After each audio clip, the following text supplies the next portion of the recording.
Today I show you how you can revive the car battery.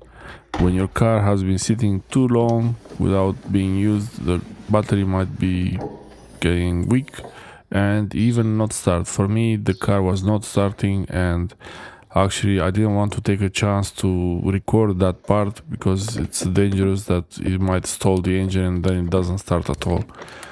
So to charge the battery basically with the special charger, I take out this bracket from the battery compartment, and here it's very important. You have to locate the positive and negative. The positive usually has the red cable or a plus sign.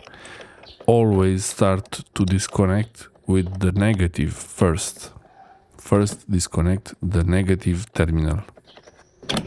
The reason is that if you touch with your screwdriver or your wrench some part from the chassis of the car, it's not a problem, it's the negative or anyway.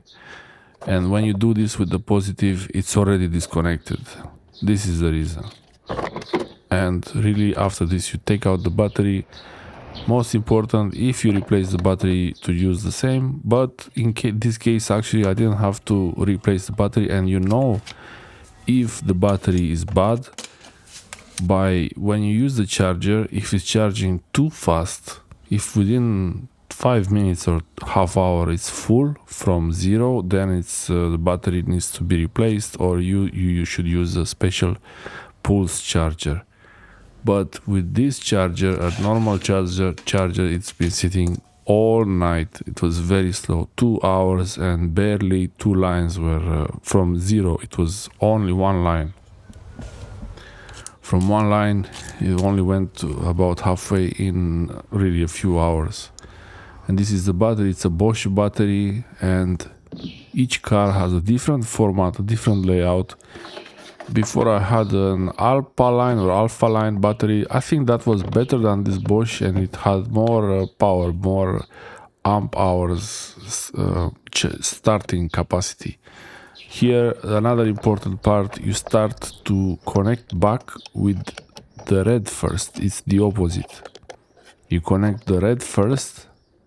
The reason is the same. So now, did you see those flames? That's a bit scary. If the battery is bad also, it's better to charge it outside because it might generate a bit of hydrogen gas when it's charging, and yeah, it's not a great idea to have sparks next to hydrogen gas. And check that you didn't leave any tools inside the battery compartment. That's the hole for the bracket. It's a bit difficult to show you here, but you get the idea. You tighten it by hand and then use a tubular key of 14, the 14 size, 14 millimeter, and a ratchet would really help here, but you can really use any kind of key, even a regular key. Even this adjustable key, I actually used it the first time when I opened the battery because it was during the night. I used that one to get it to go upstairs and charge it. Moment of truth now. Is this gonna start? Okay. Now, if you tried too many times to start the car, you might have stalled the engine and it wouldn't start now. And if that happens, you press the clutch all the way and the gas all the way when you start it. Like this, there is some kind of a mode where it's not getting fuel to the engine. It's a bit of a clearing the engine from unspent fuel. I had to do this a long time ago, and it was really a long story to remove the spark plugs and clean them.